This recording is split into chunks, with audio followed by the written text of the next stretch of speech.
Directorio Obreros de la Hora Undécima presenta su programa La Final Trompeta con el doctor William Soto Santiago. Gracias, Señor, porque eres bueno. Gracias por tu infinito amor. Gracias por tus misericordias, porque son nuevas cada mañana.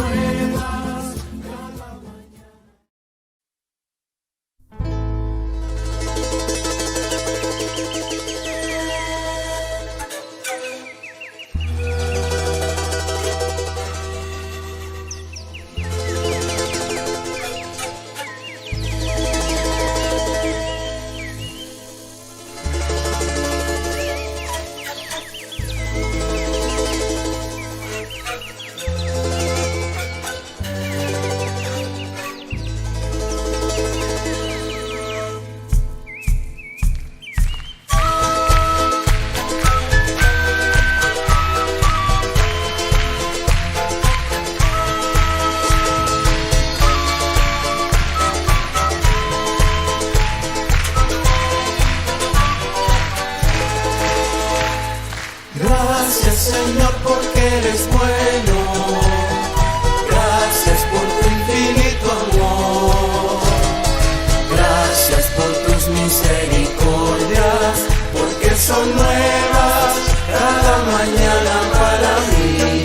Siempre yo vivo agradecido, porque pertenezco al Señor.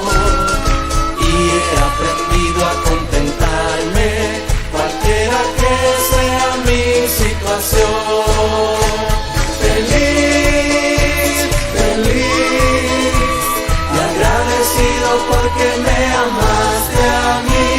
Feliz, vivo feliz, me diste una vida de servicio a ti. Feliz, feliz y agradecido porque me amaste a mí. Feliz, vivo feliz, me diste una vida de servicio a ti.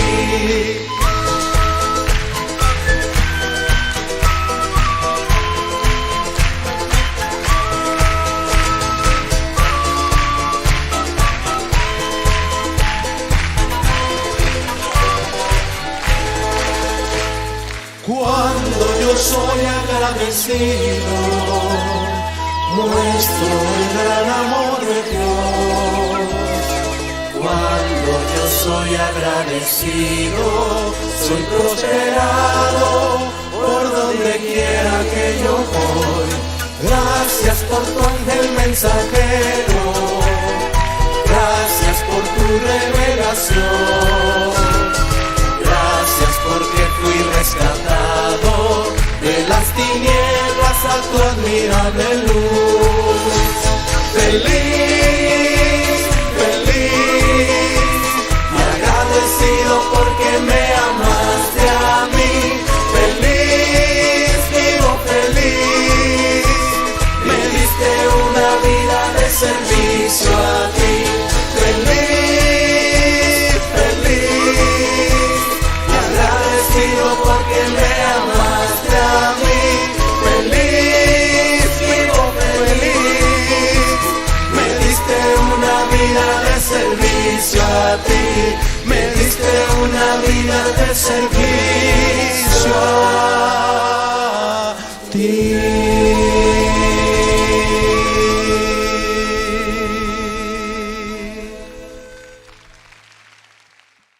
Que yo espero que ustedes mantengan sus ojos puestos en Jesús, porque Jesús fue el que dijo: yo, Jesús, he enviado mi ángel.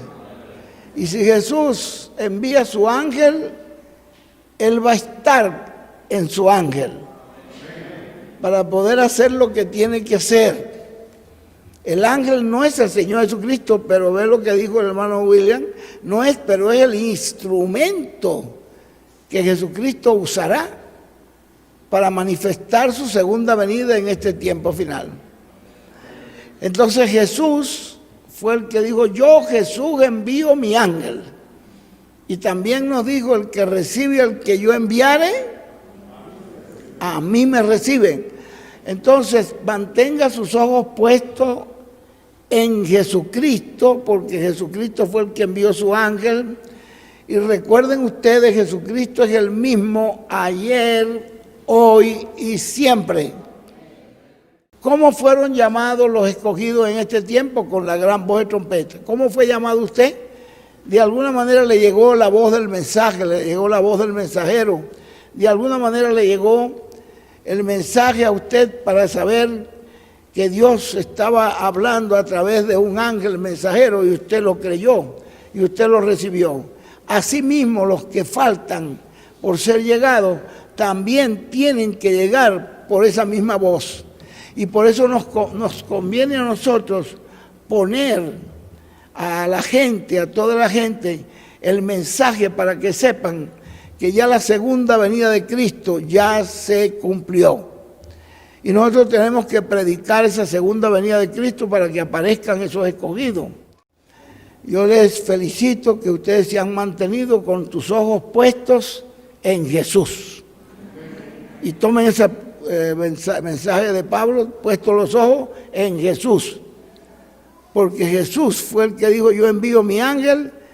Cuando Él envía a su ángel, no lo envía para abandonarlo, para dejarlo solo, sino que viene con el ángel para traer el testimonio de este tiempo final. Y si usted lleva este mensaje, Dios se encargará de respaldarlo. Después de esto miré, y aquí una puerta abierta en el cielo, y la primera voz que oí, como de trompeta, hablando conmigo, dijo, sube acá, y yo te mostraré las cosas que sucederán después de estas. A continuación, el doctor William Soto Santiago en un segmento de una de sus conferencias.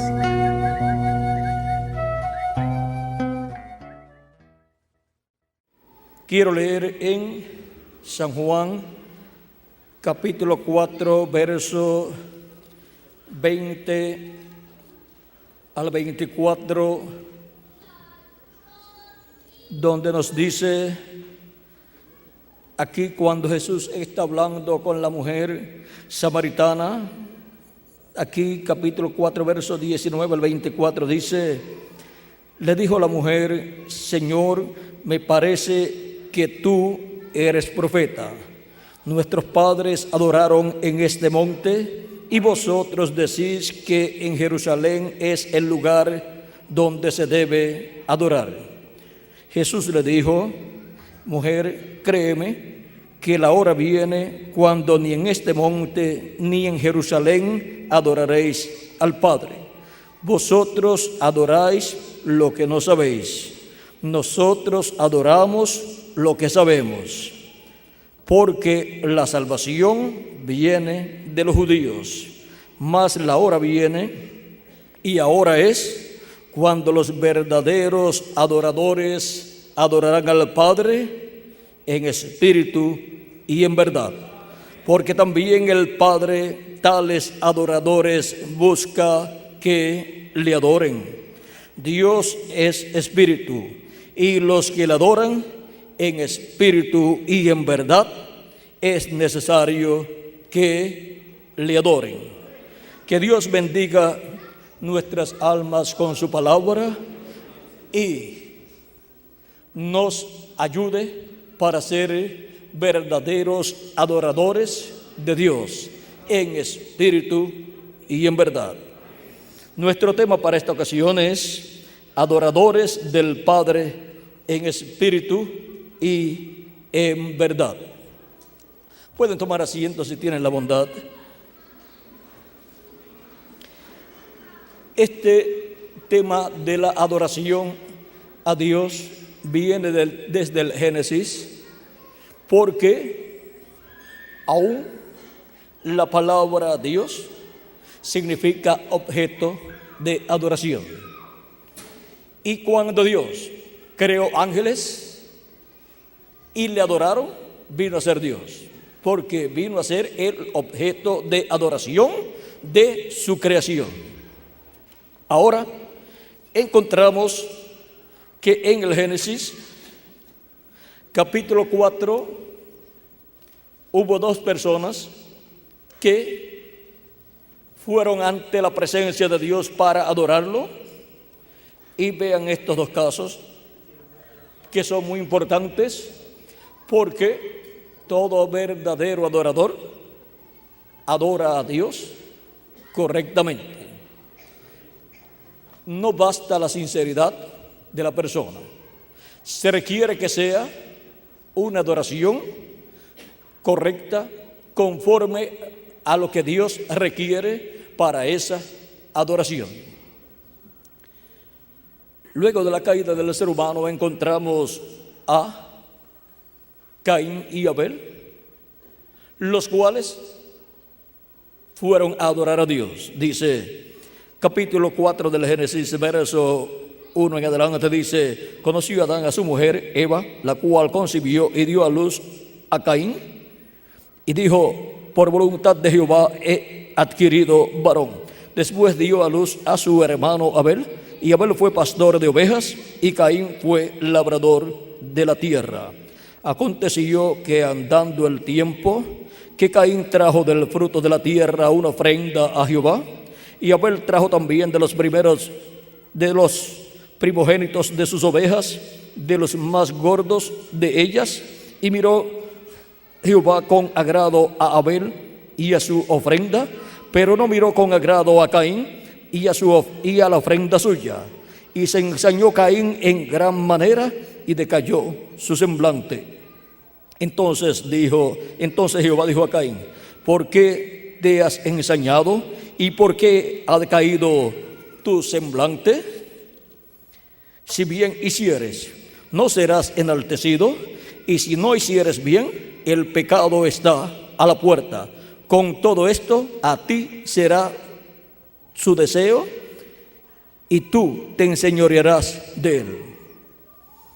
Aquí podemos ver a Caín y Abel que vienen a Dios para traer una ofrenda a Dios y para adorar a Dios. Y Dios miró a Caín y Abel, y en los dos hubo sinceridad para venir a adorar a Dios.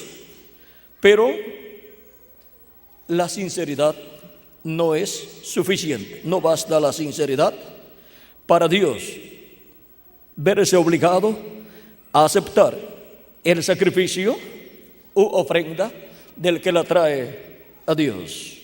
En Hebreos capítulo 11, verso 39, dice el apóstol San Pablo, hablando acerca de la fe, nos habla que aquellos hombres de Dios del pasado no alcanzaron buen testimonio mediante la fe. Y ahora, hablando la Escritura acerca de Abel, vamos a ver lo que nos dice San Pablo en su carta a los Hebreos capítulo 11, verso 4.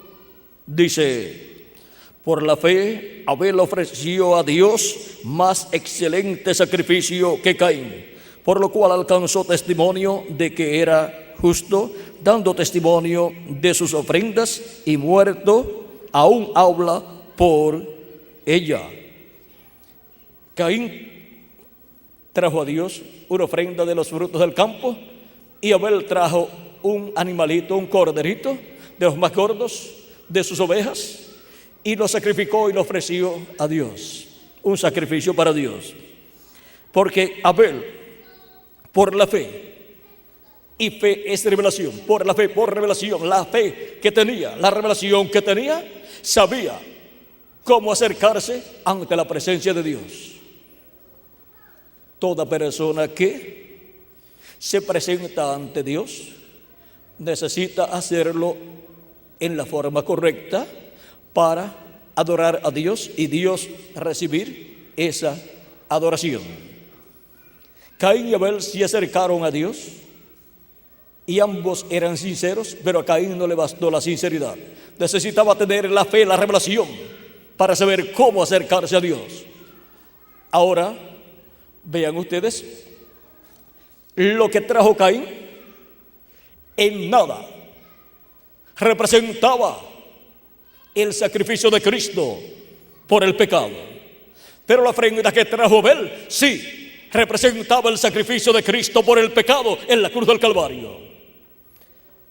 Y por cuanto la ofrenda de Abel era tipo y figura de Cristo, el Cordero de Dios, en los tipos y figuras y sombras del Antiguo Testamento encontramos a Jesucristo, el Cordero de Dios, representado en el corderito que trajo Abel ante Dios.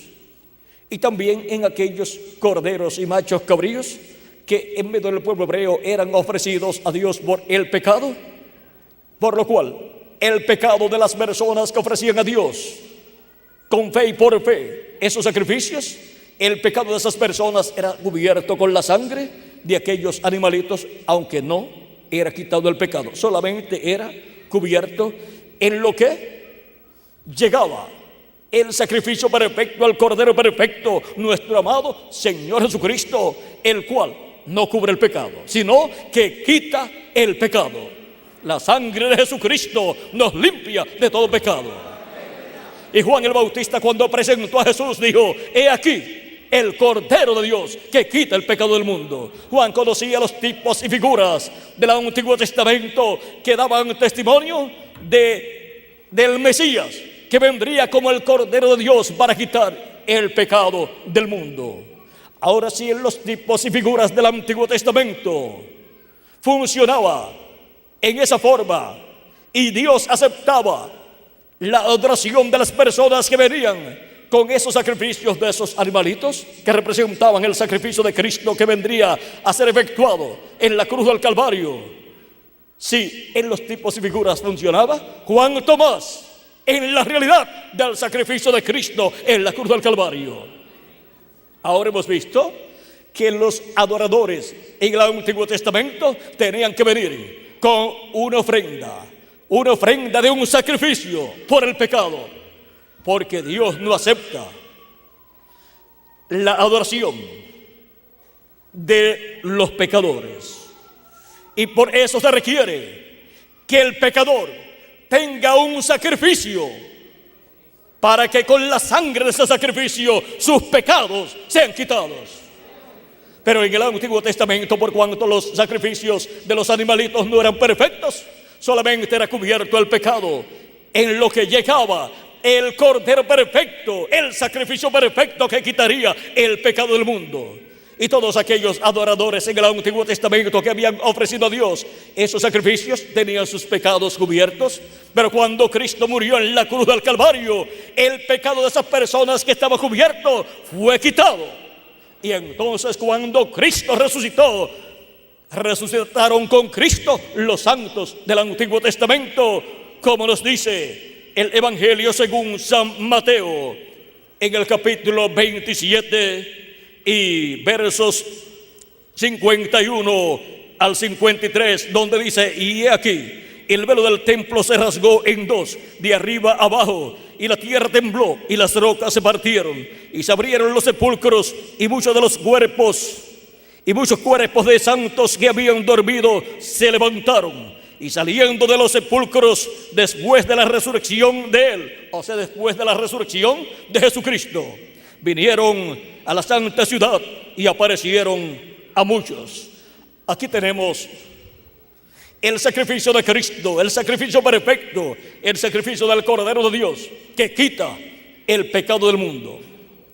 Y así como en el Antiguo Testamento se requería que la persona tuviese un sacrificio por el pecado, para acercarse a Dios y para adorar a Dios y ser aceptada la adoración por Dios de esa persona que la ofrecía a Dios, ahora encontramos que ya esos sacrificios de animalitos fueron quitados.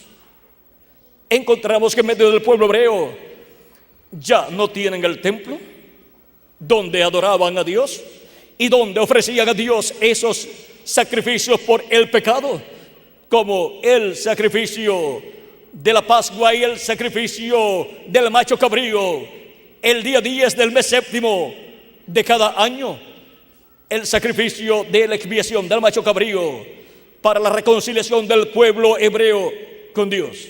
¿Por qué? Ya no se tienen esos sacrificios ni ese templo, porque ya se ha pasado del Antiguo Testamento al Nuevo Testamento, y en el Antiguo Testamento solamente lo que se tenía eran las figuras, los tipos y figuras de lo que Dios tendría en el Nuevo Testamento. La realidad corresponde al Nuevo Testamento. El Nuevo Testamento es la realidad de lo que fue reflejado en el Antiguo Testamento. Por eso es que ya no requiere Dios, ni acepta Dios sacrificios de animalitos por el pecado, porque ya fue hecho un sacrificio perfecto, el sacrificio del Cordero de Dios, Jesucristo, nuestro Salvador. Y ese sacrificio no cubre el pecado, sino que quita el pecado. Y ahora, al quitar el pecado, la persona está justificada delante de Dios. ¿Y qué significa estar justificado delante de Dios? Significa que la persona está como si nunca en su vida hubiese pecado. Por lo tanto, se puede acercar a Dios, porque la sangre de Jesucristo nos ha limpiado de todo pecado. Y nos presentamos a Dios para adorar a Dios con el sacrificio del Cordero de Dios, sobre el cual nosotros hemos confesado nuestros pecados. Y si alguno en su vida cristiana llega a cometer algún error o pecado, confiesa a Jesucristo sus errores y sus pecados, y la sangre de Jesucristo lo limpia de todo pecado, porque la sangre de Jesucristo nos limpia de todo pecado.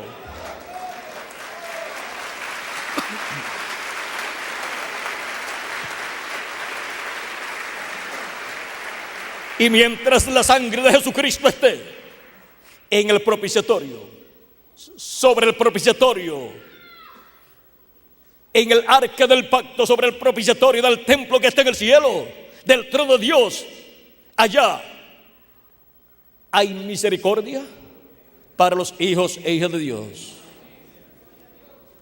La sangre de Cristo está sobre el propiciatorio, o sea, sobre el asiento o silla de misericordia en el cielo, donde Cristo ascendió y llevó su propia sangre y la colocó allá en el templo de Dios que está en el cielo. La colocó sobre el propiciatorio, la silla de intercesión, el lugar de intercesión, allá en el cielo. La colocó allá sobre el trono de Dios en el cielo, porque Jesucristo es el sumo sacerdote del templo que está en el cielo. Y el único que podía entrar al lugar santísimo del templo que está en el cielo para hacer intercesión por todos los que tienen sus nombres escritos en el libro de la vida del Cordero desde antes de la fundación del mundo, era nada menos que el Señor Jesucristo, que es el Melquisedec que le apareció a Abraham y le dio pan y vino. Él es el Melquisedec, príncipe y rey de Salem y sacerdote del Dios Altísimo. Él es sacerdote del templo que está en el cielo. Y por eso, cuando Jesucristo murió aquí en la tierra, Él no tomó su sangre y la llevó al templo terrenal que estaba allí en Jerusalén, porque Él no es sacerdote del orden de Aarón. El sumo sacerdote del orden de Aarón era el que llevaba la sangre al lugar santísimo y esparcía con su dedo 7 veces sobre el propiciatorio.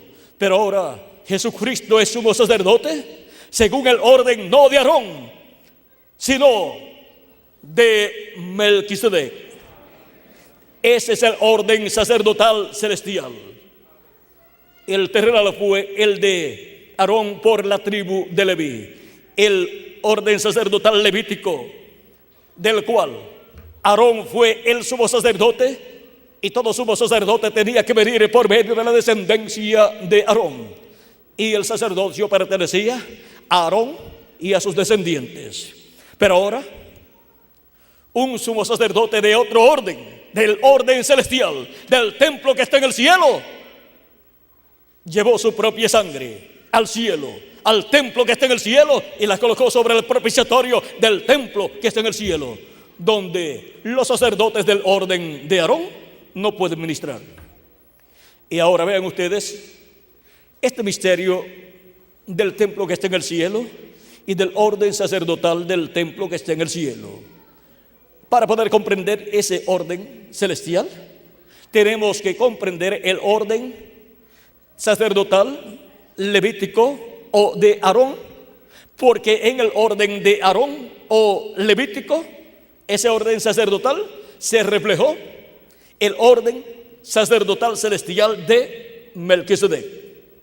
El orden levítico o de Aarón es temporal, porque es el orden que corresponde a la dispensación de la ley. Y ya no tienen templo los hebreos y la dispensación de la ley ya terminó. Por eso es que Cristo estuvo hablando también acerca del templo que sería destruido. Y también Él dijo frente al templo: he aquí uno mayor que el templo. Estaba hablando de sí mismo, porque Él, siendo el templo humano de Dios, es mayor un templo humano que un templo de 4 paredes de piedras. Y ahora todos los hijos e hijas de Dios son templos también de Dios, como seres humanos,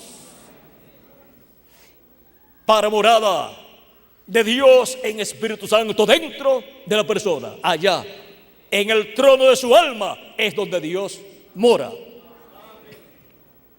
Y así como Moisés esparció sangre, en la sangre de la expiación sobre el propiciatorio y también sobre las cosas que estaban allí y sobre el templo, así también el sumo sacerdote del orden de Melquisedec ha esparcido su sangre sobre nuestra alma y sobre todo nuestro ser, para limpiarnos de todo pecado, para llevar a cabo la expiación en cada uno de nosotros. Y ahora estamos viendo cómo Dios ha establecido la adoración. Él ha establecido que los verdaderos adoradores adoren al Padre en espíritu y en verdad. Y para eso el adorador en el Nuevo Testamento tiene que tener el sacrificio por el pecado, que es el sacrificio de Cristo, y haber lavado sus pecados en la sangre de Cristo y haber recibido su Espíritu Santo, y así haber nacido de nuevo. Como le dijo Cristo a Nicodemo, cuando Nicodemo fue a él y le dijo: nosotros sabemos que nadie puede hacer estas señales que tú haces, estas cosas que tú haces, si Dios no está con él. Jesucristo seguida le habla del nuevo nacimiento y le dice: de cierto te digo, que el que no nazca de nuevo no puede ver el reino de Dios. O sea, no lo puede entender. Vamos a leerlo aquí como lo dice Jesús. Capítulo 3 de San Juan, verso 3 en adelante, dice: respondió Jesús y le dijo: de cierto te digo, que el que no naciere de nuevo no puede ver el reino de Dios.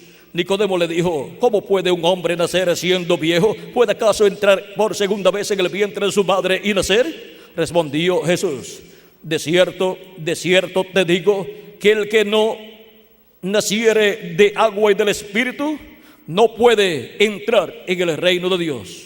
Lo que es nacido de la carne, carne es, y lo que es nacido del Espíritu, Espíritu es. No te maravilles de que te dije: os es necesario nacer de nuevo. Ahora vean cómo se requiere el nuevo nacimiento, porque por medio del nuevo nacimiento la persona entra a formar parte de la casa de Dios, de la iglesia del Señor Jesucristo. Nace dentro de la iglesia del Señor Jesucristo. Hemos escuchado al doctor William Soto Santiago dándonos a conocer el misterio de la segunda venida de Cristo.